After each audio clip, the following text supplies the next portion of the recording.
It's lovely to speak to you. Nice to speak to you. Sorry for taking that. No, not at all. I loved The Batman. I've seen the whole of The Penguin now. Oh, you have? I have. I managed to get through it, and I really, really enjoyed it. Oh, cool. The Penguin felt so fresh and gritty, and there was also, for me, and I've seen other fans say as well, kind of a sense of nostalgia for shows like The Sopranos, and people have even drawn comparisons between your Oz and James Gandolfini's Tony Soprano. I was just wondering how you felt about those comparisons that some fans have made. I've only seen 2 episodes of Sopranos, but I know from those 2 episodes, I know from Gandolfini's work in a slew of films through the years, James Gandolfini's work. That's fine.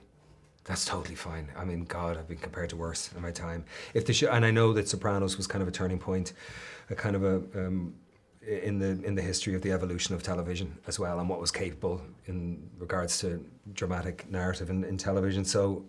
Yeah, Sopranos is supposedly one of the... Have you seen The Sopranos? I haven't. It's one of those it's been on my list, and I just You haven't seen it, so I have it to look forward to to as well. I haven't even seen Breaking Bad either. I've seen old Game of Thrones. I feel they're kind of the 3, Game of Thrones, Soprano, and Breaking Bad somehow, and I've the 2 of them yet to see. But yeah, that's a lovely comparison. That's cool, because I know the show was extraordinary. And I mean, your performance as Oz is so extraordinary as well. And there's been a lot of, you're welcome, there's been a lot of talk about your physical transformation.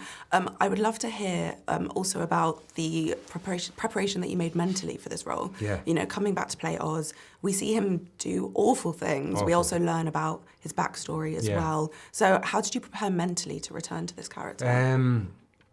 I was doing a film on the west coast of Ireland when Matt Reeves and Dylan Clark, Matt's producing partner, told me that they hired Lauren LeFranc to be the showrunner and the primary writer, and Lauren was amassing a team of writers, her writer's room, and they arranged for us to have a Zoom, me and Matt and Dylan and Lauren, and she shared with me what the 8 hours was going to be about, what the story entailed, and how she was going to explore Oz's journey. It was all there.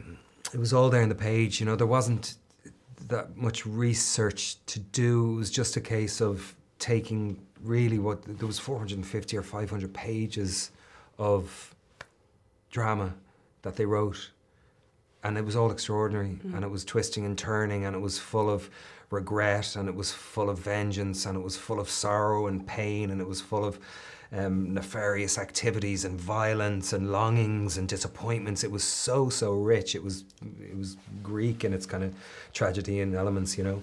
So I just took that and just allowed the imagination to have free reign.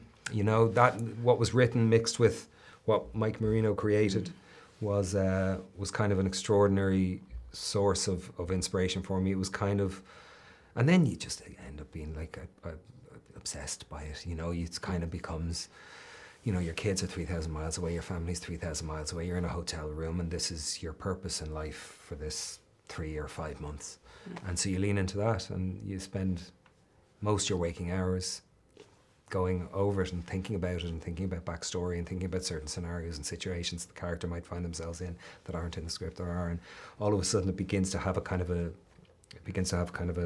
life's energy of itself. So it's of you, but outside of you, you know. Yeah, definitely. Just lastly, we know that the Penguin is going to be returning in the sequel to the Batman. Is there anything you can say about, you know, where his story is going to lead for that sequel, or your hopes? No clue. No hopes.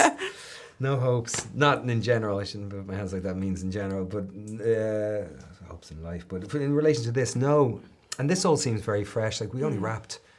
Someone said the other day we just wrapped February. God, we only wrapped in February. It seems fresh and yet so long ago. But I have no idea what the second film is going to hold. I know Matt's been head down, bent over, trying to figure it out. And this whole world, I mean, this 8 hours of television called The Penguin, it had to fit in with Matt's universe. Like, Matt is the wizard of the whole thing. This universe is all his creation, obviously sourcing it from all the material and filtering all the material that's gone on before, since The Penguin first appeared in 1941 and Batman and whatever it was before that. But yeah, Matt's an extraordinary writer, an extraordinary artist, and he cares so much about the material and the fans and this world. So I'm really excited to see what the second film holds. The Wizard of Gotham. The Wizard of Gotham, that's Matt Reeves, for Yeah. sure. It's been a real pleasure to speak to Lovely you. Thank you speaking to so Thanks much. a million for taking